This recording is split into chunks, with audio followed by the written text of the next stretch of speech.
नमस्कार दोस्तों, मैं हूं गीता, लेकर आई हूं अपना शो जासूस या जर्नलिस्ट।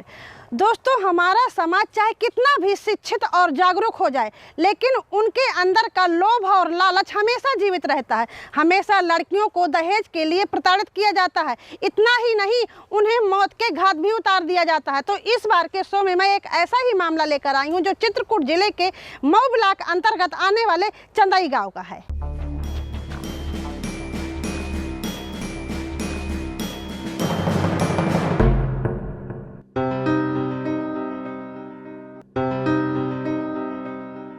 चंदई गांव निवासी मृतक रेखा के पिता बताते हैं कि उन्होंने 2021 में अपनी लड़की की शादी चित्रकूट जिले के खंडेया गांव में की थी, जिसमें अपनी हैसियत के हिसाब से खूब दान दहेज दिया था। लेकिन ससुराल वाले दहेज लोभी का पेट नहीं भरा। वह लोग बराबर लड़की को प्रताड़ित करते रहे और दहेज में 1 लाख रुपए और भैंस की मांग करते रहे। मांग न पूरी होने के कारण 3 फरवरी को उनके यहाँ सूचना आती है कि तुम्हारी लड़की फांसी लगा के मर गई है। शादी महानी 3 लाख रुपया मांग रहे हैं, एक गाड़ी 2.5 लाख रुपया एक गाड़ी दिन रहा। दहेज मांग रहे हैं वही लड़का, जेठ जेठानी, देवर, पितिया सास। बिटिया को भेज दिया तो हुआ मार डाली बिटिया का। 3 बजे ये घटना हुई। 3 बजे हम जब जागे हैं तो देखा है कि ये फांसी में लटकी थी और हमको तो 5:30 बजे सूचना मिली है। तब हम यहाँ से गए हैं तो हमें वैसी आंसी फांसी कुछ नहीं, हमें तो केवल फांसी का बताया गया है कि ये फांसी लगाई है और एक साड़ी जो है बयाले में फंसा करके दिखाई गई है और वो तो हमें जाते ही चारपाई में पड़ी मिली है। और इस तरह से उसको लिटाया था कि जिसलिए उसका जो मारा पीटा गया है वो न दिखाई दे। पीठ में जो मारा पीटा गया था वो नहीं दिखा रहा था, सामने पर उसको दिखा रहा था। उसके कपड़े गहने सब जो है पहिरा के रख दिया था बढ़िया ढंग से। 3 फरवरी से वह बराबर न्याय के लिए पुलिस के चक्कर काट रहे हैं, लेकिन उनको पुलिस ये बहाना करके वापस कर देती है कि अभी चुनाव का माहौल है, वह चुनाव में बिजी हैं, इसलिए वो काफ़ी परेशान हैं। थाने हम आए दिन जो है तीसरे चौथे हरदम जाते हैं। सीओ साहब को विवेचना मिली है तो सीओ साहब के यहाँ जाते हैं, सीओ साहब के ऑफिस में जाते हैं, सीओ साहब से भी मिलते हैं। लेकिन सीओ साहब बार बार यही कहते हैं कि आपके साथ न्याय होगा।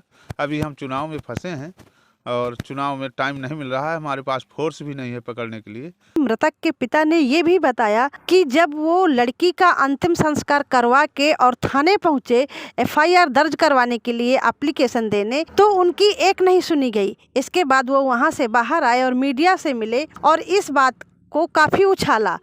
जब इस बात का शोर सब जगह हुआ तब जाके उनको थाने बुलाया गया और FIR दर्ज की गई।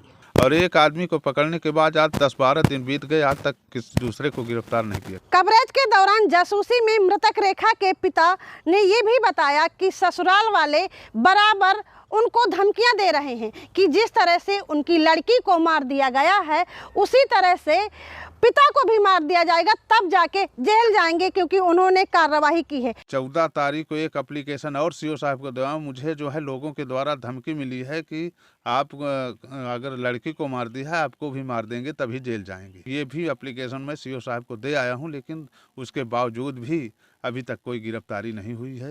उनको ये भी लगता है कि पुलिस कहीं पैसा तो नहीं पा गई है विपक्षी से, इस कारण कार्रवाई ना कर रही हो। वो कहते हैं कि अगर उनकी सुनवाई नहीं होती है, वो अभी और देखते हैं चुनाव तक 2-4 दिन, तो फिर वो आगे SP के यहाँ जाएंगे, DIG के यहाँ जाएंगे। अगर यहाँ भी सुनवाई नहीं होगी तो पुलिस महानिदेशक के यहाँ भी जाएंगे, लेकिन न्याय पाकर रहेंगे। इस मामले में जब हमने मऊ थाना SO आनंद कुमार से बात की तो उन्होंने कहा कि इस केस की विवेचना CO कर रहे हैं, जांच के बाद कार्रवाई होगी। फिलहाल अभी चुनावी माहौल है, सब लोग चुनाव में बिजी हैं।